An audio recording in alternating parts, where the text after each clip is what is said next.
Bom dia, seja bem-vindo ao programa Ciência e Movimento. Feliz 2016. No destaque de hoje, a entrevista com Sandra Mariano. Vamos falar sobre o relatório que acabou de sair, sobre 7 mensagens importantes sobre liderança em escolas públicas estaduais do Rio de Janeiro. Um trabalho realizado com o SESI do Rio de Janeiro, a Firjan do Rio de Janeiro, a Universidade de Nottingham e a UFIOS, no Centro de Gestão Empreendedora em Educação. E também no nosso quadro Acelera Brasil, Alex Jacobs faz o informativo daquilo que é importante quando a questão é aceleração de empresas. 12 de janeiro de 2016, eu sou Márcio Campos, estamos começando uma nova edição do programa Ciência e Movimento. Fique com a gente volta já. A Petro Imóveis realiza os seus sonhos. Para comprar, vender ou alugar o seu imóvel, procure a Petro Imóveis.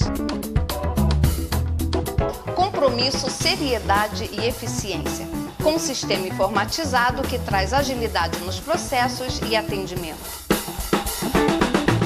Para maiores informações, acesse o site www.petroimoveis.com.br. Petro Imóveis, símbolo de confiança. Plano de Assistência Funeral Rui Ligeiro. Único plano da cidade que possui capelas mortuárias próprias em Petrópolis, Itaipava, Posse e São José do Vale do Rio Preto. Lembre-se, existem coisas que se você não fizer hoje, alguém que você ama e quer preservar terá que fazer por você amanhã. Plano de Assistência Funeral Rui Ligeiro. Tem novidade no Sabor de Minas. Na hora do almoço, venha saborear nossas massas. Diversas combinações que vão deixar você com água na boca. Não deixe também de aproveitar o café da tarde. Uma mesa completa e um ambiente super agradável. Na Rua General Osório, número 16, e na Rua Marechal Carmona, número 17. Sabor de Minas.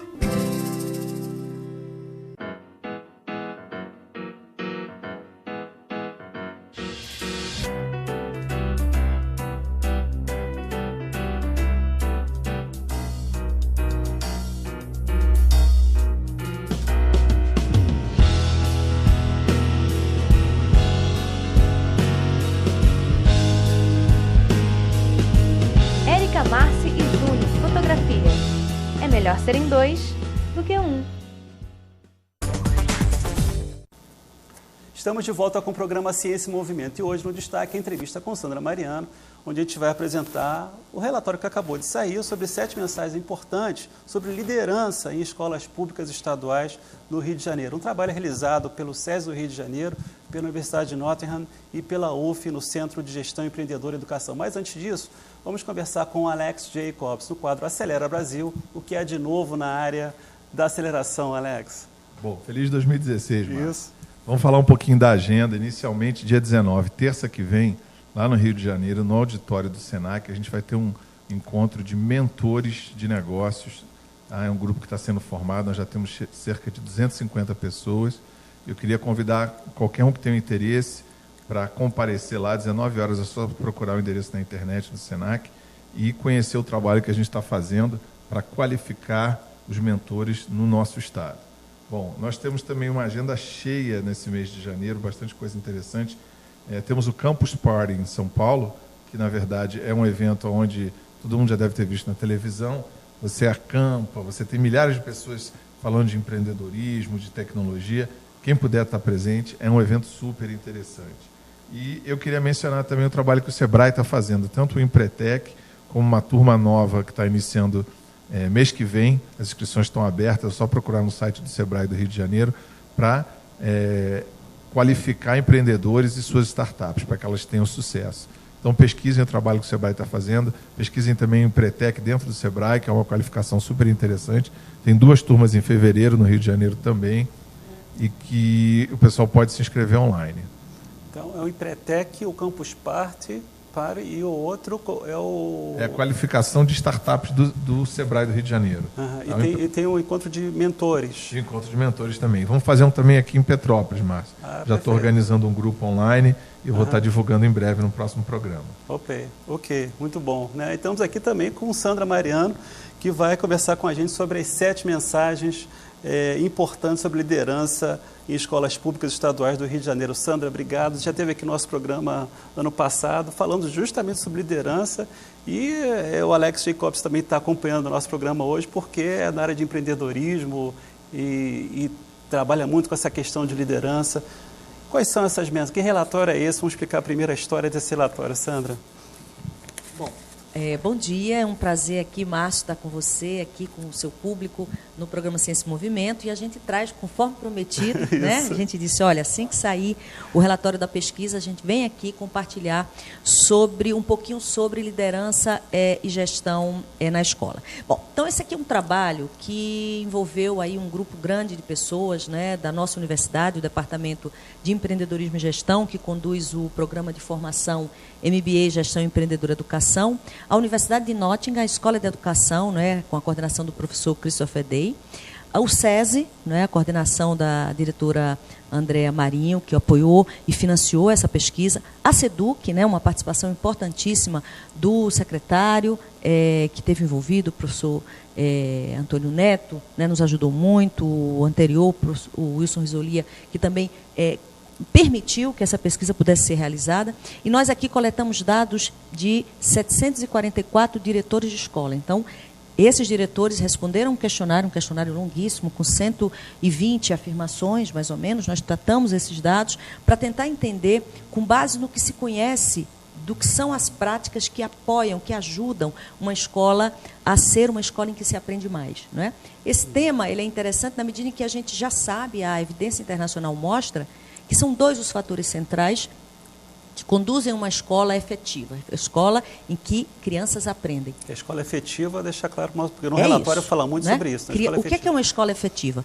Uma escola onde a criança, o adolescente, o jovem, aprende. Não é? E o que faz uma escola onde as pessoas aprendem? Primeiro, uma escola, a gente sabe que a variável número 1 que explica o que faz uma escola mais efetiva é a qualidade do docente. Quanto melhor é o seu corpo docente, quanto melhor é o professor naquilo que ele conhece, no que ele domina de conteúdo e como ele ensina, é um fator fundamental, variável número 1. A segunda variável mais importante da literatura internacional é a capacidade do diretor da escola atuar de uma maneira efetiva, né? Então, a gente partiu dessas premissas, ou seja, perguntamos ao nosso diretor aqui no Brasil, nosso diretor da escola estadual, né, de ensino médio no Rio de Janeiro, o que é que ele pensa, quais são as percepções dele sobre uma série desses atributos que a evidência internacional mostra como atributos relevantes. E o que é interessante mostrar?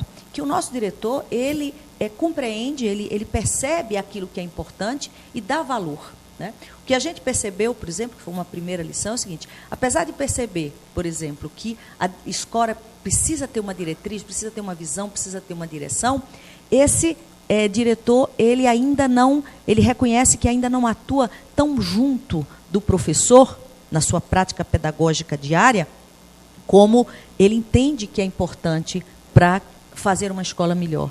Não é? Então, ele diz, olha, eu sei que é importante estar mais junto do professor, mas reconheço que estou muito menos do que deveria. É um trabalho de gestão e equipe, né? Vocês falam muito de delegação de liderança dentro do relatório. Isso, distribuição de liderança, porque um aspecto importante nas escolas de alto desempenho é que o diretor ele compartilha bastante, né? Mas é um compartilhamento com responsabilidade.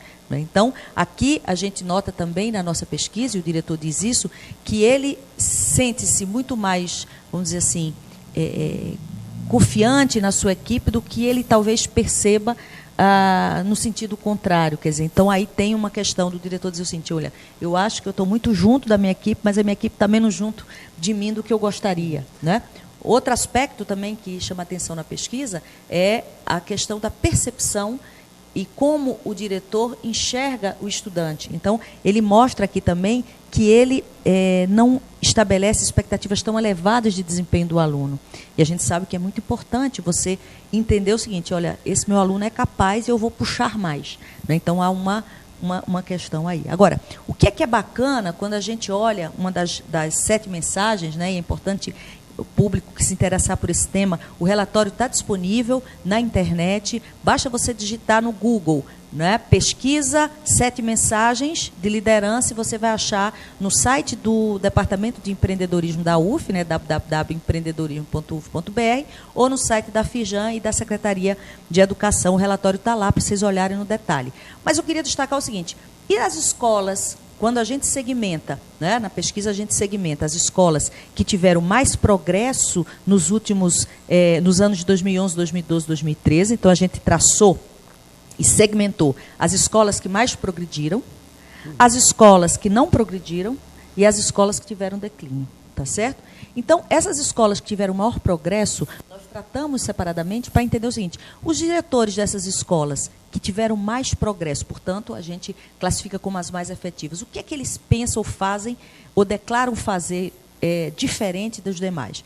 O ponto que ficou mais claro na nossa pesquisa vem a desmistificar uma questão muito importante, que é como os diretores utilizam os dados de avaliação. Foi muito surpreendente para nós. A questão de gestão mesmo. Porque uma das coisas que a gente se fala muito no Brasil é a questão dos sistemas de avaliação, do ter o IDERJ, né, o indicador de progresso, de aprendizagem do aluno, e se diz muito, mas esse IDERJ aí só serve para comparar, e essa comparação às vezes é muito ruim, porque diz que aquela escola é boa, aquela escola não é tão boa. E o que a gente percebe é que nas escolas mais efetivas, os diretores não estão olhando para a avaliação dessa maneira. Eles estão olhando para a avaliação pelo que ela deve ser. Ou seja, um instrumento para que ele possa olhar para aquele estudantezinho, cada um daquele aluno da escola, e dizer, João progrediu, aprendeu isso aqui, mas não aprendeu aquilo. Então, chama-se os professores, reúne-se com os professores e vão se discutir. Bom, o que a gente vai fazer com o João que não aprendeu fração desse tipo aqui? Então, você está usando o dado... Avaliação como melhoria, não como um instrumento de gestão. Um instrumento para dizer, olha, isso aqui está se aprendendo, isso aqui não está se aprendendo. Então, esse fator está sendo preponderante e foi um highlight, um destaque dessa pesquisa muito significativo. Agora, Sandra, a gente vê no relatório que a ideia do relatório é você comparar os dados aqui do Estado do Rio de Janeiro com dados internacionais. E a gente sabe que o modelo internacional, pelo menos na Inglaterra, como é o caso aí, as escolas têm dedicação exclusiva, o diretor está lá na escola o dia todo, o professor também, existe um maior respeito à profissão. Isso não impacta no tipo de liderança que é feito, ou isso é independente da estrutura escolar da escola? Veja, a gente, eu já havia comentado, nós acabamos de escrever um capítulo num livro que reúne mais 23 países, né? Nós somos o 24º país que vai discutir os seus sistemas, como os seus sistemas de educação estão organizados. Não é claro que você tem países que têm uma capacidade não só de financiamento da educação, mas como uma estrutura, e fizeram reformas educacionais há muito mais tempo, né, do que o Brasil, por exemplo. Agora, não se pode dizer, como às vezes se recorre, que o problema todo da educação no Brasil de aprendizagem é subfinanciamento ou porque não tem uma carreira do tipo, por exemplo, que há em países escandinavos, por exemplo, né? Isso não é verdade. Tanto é assim que, quando a gente olha aqui na nossa pesquisa, a gente tem escolas em contextos absolutamente desafiadores, que têm resultados muito superiores a escolas do mesmo jeito, assim, às vezes, a 50 quilômetros de distância. Então, peraí, se as condições são as mesmas, mesmo diante da situação de um país como o nosso, que tem uma série de deficiências, de recursos, de estrutura, você tem desempenhos tão diferentes, tem alguma coisa que está acontecendo que tem a ver com gestão, que tem a ver com como as coisas são feitas, mesmo numa estrutura bastante limitada de recurso, que faz uma escola ser melhor. Então, eu acho que aqui a gente começa a pensar na questão da gestão até de uma maneira mais qualificada, porque, por exemplo, o governo federal, somente no ano passado, em dezembro, que edita uma portaria dizendo o seguinte, olha, para ser diretor de escola é preciso ter uma formação e ter uma certificação. Isso ainda vai ser implementado, isso foi o primeiro passo que foi dado, foi criar um comitê para definir o seguinte, quais são as características ou as competências, melhor dizendo, que um diretor de escola deve ter para exercer o cargo. Porque aqui na nossa pesquisa também a gente vai comparar 3 tipos que o Rio de Janeiro tem, 3 tipos de formas de ingresso para o cargo de diretor. O cargo de diretor, ele pode ser eleito, né, a comunidade, ele pode ser indicado ainda, indicação política, que é uma coisa muito estranha, porque uma indicação política você não está vendo a competência. E o processo seletivo, que é o que mais se aproxima de uma maneira mais meritocrática e que olha a competência. Porque mesmo que você diga, puxa, o sujeito está indicado para o cargo de diretor, e será que essa pessoa está qualificada para dirigir uma escola? Porque para dirigir uma escola é necessário um conjunto de competências. Competências técnicas, que muitas vezes a pessoa era um grande professor, um professor maravilhoso, super querido na sua área, de repente se senta na cadeira de diretor e diz, meu Deus, eu nunca aprendi nada sobre como é coordenar uma equipe, como definir objetivo, como acompanhar, como resolver conflitos, como mediar conflitos. Eu não me preparei para isso. Então, a gestão da escola terminou sendo exercida no Brasil de uma maneira muito intuitiva. Então, intuitivo, beleza, tem algumas pessoas que são incríveis e seriam em qualquer contexto, mas na média, tá certo? Você não pode pensar numa função tão importante como essa sem que a pessoa seja formada para isso. Então, Sandra, acho que isso é um avanço. É muito legal ouvir você falar, eu fui trazendo um paralelo com a atividade de empreender, a empresa privada, e muito do que você está falando é o que a gente vê no mercado, né? Quando você vê o líder de uma empresa, seja ela pequena, média ou grande, que tem a formação e tem os atributos de liderança, ele não é apenas um chefe, não é apenas alguém indicado, tá? Essa empresa tem sucesso e, às vezes, a outra empresa que tem as mesmas características não tem o mesmo sucesso, né? Então, é muito bom ver essa valorização do aspecto da gestão e da qualificação, tá? E, principalmente, do resultado, né? Quer dizer, olhar esses índices para que a gente possa medir, porque quando a gente não mede, a gente não consegue gerenciar nada, a verdade é essa. Então, eu queria dar os parabéns, e é muito legal ver esse paralelo entre o que está acontecendo na educação e no empreendedorismo privado.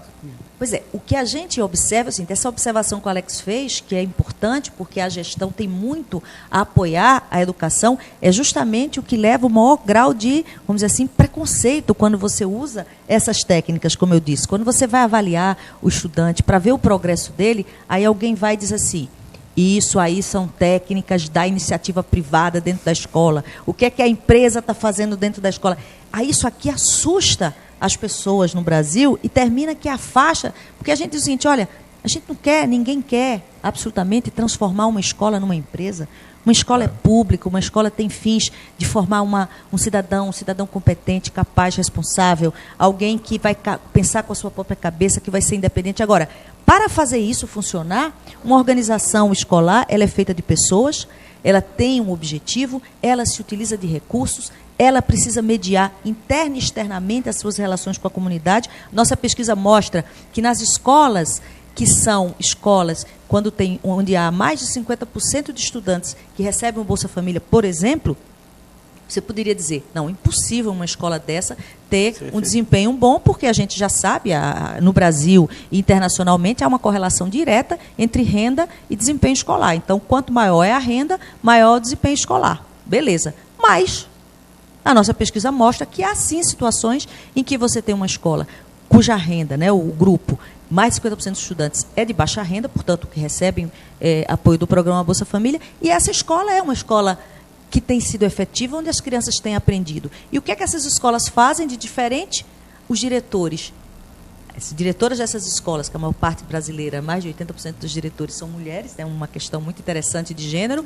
Você tem aí essas diretoras, primeiro, trabalham muito em cooperação com a comunidade, trabalham muito próximo da sua equipe e utiliza dados, vejam bem, para acompanhar o dia a dia da aprendizagem dos alunos em sala de aula. Então, você vai dizer assim, puxa vida, então esse preconceito que há com as técnicas de gestão que são utilizadas dentro do ambiente da escola, é isso mesmo, é preconceito, é um conceito que se faz anterior, sem conhecer a realidade das boas escolas dentro do contexto brasileiro, porque a gente não pode querer, a gente não é Suíça, a gente não é Finlândia, a gente não é Estados Unidos, nós temos a nossa cultura, o nosso jeito de fazer as coisas, e aqui se faz coisas muito interessantes. Tanto é que a gente vai para as conferências fora do Brasil e leva, né, até para o público para conhecer. Nós temos o nosso Departamento de Empreendedorismo e Gestão desenvolveu 15 histórias de sucesso de gestão na educação disponíveis no YouTube. Se você for lá no YouTube e colocar História de Sucesso de Gestão na Educação, você vai conhecer 15 escolas brasileiras, né, que mostram como é possível fazer educação de qualidade no Brasil. Então, isso não é impossível para a gente. Agora, a gente precisa... primeiro, se despir de um conjunto de preconcepções, de preconceitos, trazer conhecimento e competências que são importantes para o exercício daquela função, porque o diretor, ele não tem que ser visto, ou o professor, como um herói. Ele é um profissional. Na medida que a gente encara o trabalho do diretor não como um trabalho heróico, e sim como um trabalho profissional, o que é que a gente está fazendo? A gente está formando esse professor, a gente está dando suporte a esse professor, a gente está olhando como é que essa escola está se desempenhando. Então, a gente está trazendo, como é o que se faz no resto do mundo, os sistemas escolares melhores também são sistemas mais profissionais. São sistemas onde as pessoas conhecem o que pode funcionar bem, não é? E aplicam isso dentro da sua organização, porque a escola é uma organização. Isso a gente não pode perder de vista. E o Brasil, a gente vai progredir muito na medida em que a gente disser assim, opa, o que é que a pesquisa mostra? Que é um caso perdido? Aí, voltando para a sua pergunta, Márcio. Então, se a gente tiver escola em tempo integral, professores com único vínculo, isso ajuda? Sem nenhuma dúvida. E esse processo, quando a gente estabeleceu o nosso Plano Nacional de Educação, nosso PNE, algumas metas estão colocadas lá. Por exemplo, aumentar significativamente a quantidade de escolas em tempo integral. O próprio Estado do Rio de Janeiro tem iniciativas, o Ceará tem iniciativas, São Paulo tem iniciativas, mas é um processo complexo de fazer isso. Hoje, a cidade do Rio de Janeiro ela já está chegando aí a quase 30% de escolas em tempo integral. O que é que isso exige? Aí isso vai exigir reforma dos contratos de trabalho. São processos simples? Não, a gente viu aqui há 2 anos atrás, quando se implementou, ora, se você vai ter escola em tempo integral, você precisa contratar profissionais 40 horas. Logo, você vai fazer processos seletivos e chamar as pessoas, né, sensibilizá-las para ter contrato de trabalho de 40 horas. Mas aí você vê, o sindicato é totalmente contra a proposta, porque acha que tem desvantagens em relação àquelas pessoas que já estavam na função. Então, é um processo muito complexo, né, das diversas negociações, interesses que giram em torno dessa escola que a gente quer. Agora, a pesquisa ela é o elemento para a gente sair do que a gente só acha, porque a educação no Brasil se acha muito, e tem poucas evidências científicas, e o esforço que o nosso departamento está fazendo, inclusive, apresentando uma proposta de criação de um mestrado na área de gestão empreendedora, com uma linha de pesquisa em educação, é para trazer mais evidências. Vamos fazer pesquisa mais forte, do ponto de vista metodológico, para que a gente possa trazer algumas conclusões mais relevantes e abrir um pouco esse caminho além do achismo, né, o que cada um acha, né, sem a base científica. A gente está chegando no final do nosso programa. Queria que você desse para o nosso público o site ou o endereço de onde está o relatório, por favor. Então, gente, o relatório está no endereço da internet www.empreendedorismo.uf.br. Na nossa página, você vai encontrar o relatório. Se você quiser só pesquisar, coloca lá, pesquisa 7 mensagens em educação. E aí você também, pelo Google, você vai achar esse relatório. E o nosso departamento ali está aberto, não é, para aquelas pessoas que tenham interesse em receber a cópia física do documento. A gente fez algumas cópias, né, ele está na internet em PDF. Só nos mandar um e-mail que a gente encaminha. Obrigado, Sandra. Obrigado, Alex. Obrigado pela participação. Estamos chegando ao final do nosso programa Ciência em Movimento, o primeiro de 2016. Você encontra nosso programa também no Facebook, no YouTube e no nosso blog TV Ciência em Movimento. Obrigado pela sua participação. Até a próxima semana. Um forte abraço. Tchau.